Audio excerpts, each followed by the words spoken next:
আমি সয়াবিন দিয়ে একটা রেসিপি বানাবো। তার জন্য সয়াবিনকে ভিজিয়ে রেখেছিলাম, ভিজিয়ে জলটাকে ঝরিয়ে নিয়েছি। আর ডাল ভিজিয়ে নিয়েছি, আর নিয়ে নিয়েছি অল্প রসুন আদা এইগুলো সব একসাথে দিয়ে আমি একটা পেস্ট বানিয়ে নেব। আমি পেস্টটা এরকম করে নিয়েছি, এভাবে আমার পেস্টটা তৈরি হয়েছে। এবারে মিশ্রণটার উপর দিয়ে দিয়েছি চালের গুঁড়ো, বেসন, সাদা জিরে, কালো জিরে, আর নিয়েছি নুন, হলুদ। এগুলো সবগুলো দিয়ে একটা মিশ্রণ বানিয়ে নেব। এরকম করে বেশ কিছুক্ষণ ধরে মাখিয়ে একটা মিশ্রণ বানিয়ে নেব। মিশ্রণটাকে এইভাবে মাখিয়ে নিয়েছি।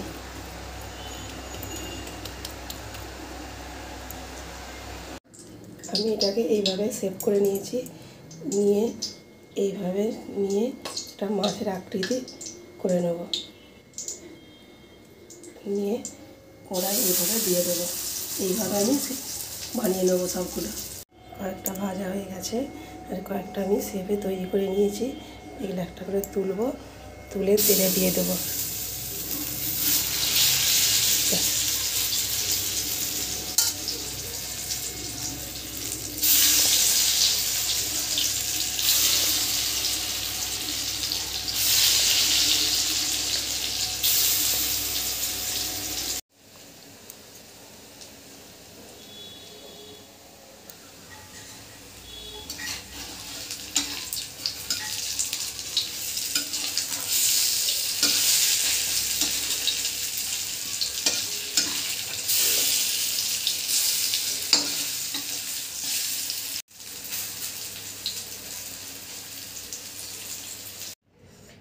এইভাবে বড়াগুলোকে এইভাবে ভেজে নিয়েছি, মাছের শেপ আকারে দেওয়ার চেষ্টা করেছি।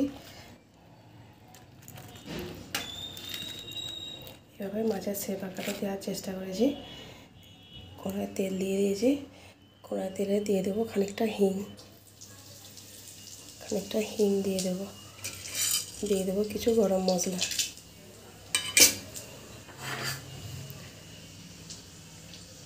ভাজা হয়ে গেছে, এতে দিয়ে দেবো পেঁয়াজ কুচি।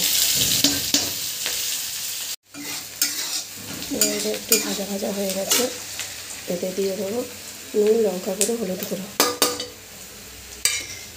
এর কালারটা খুব সুন্দর আসবে। এভাবে এগুলোকে ভেজে নিয়েছি। আমি জাস্ট চেষ্টা করছি করার, আমি কখনো করিনি, করার চেষ্টা করছি। কিন্তু আমি একটা বড়ার মতো একটা খেয়ে দেখেছি, কিন্তু খুব টেস্টি হয়েছে।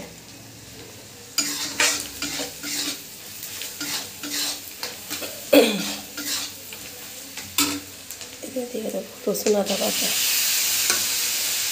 দিয়ে দেবো টমেটো কুচো, দিয়ে মশলাটা বেশ কিছুক্ষণ ধরে আমি কষে নেব। মশলাটা কিন্তু এখনই খুব সুন্দর সেন্ট বেরিয়েছে, একটা কষা হলে আরও সুন্দর সেন্ট বেরোবে। দিয়ে দেবো ধনে আর জিরে গুঁড়ো,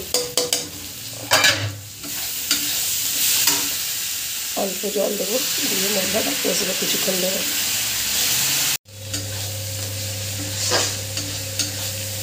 মশলাটা অনেকক্ষণ ধরে কষছি, মশলাটা আমার কষা হয়ে গেছে। এতে আমি একটু জল দিয়ে দেবো।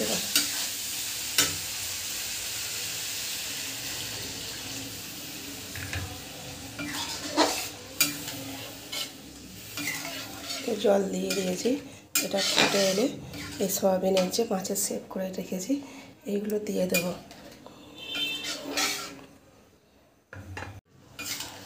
এটা ফুটে গেছে, এবার আমি একটা একটা করে দিয়ে দেবো এতে। একটা করে দিয়ে দেবো। এবারে দিয়ে ফুটিয়ে নেবো বেশ কিছুক্ষণ ধরে, নিয়ে নামিয়ে নেবো। মাটিটা রেডি হয়ে গেছে, এবার আমি বানিয়ে নিয়েছি।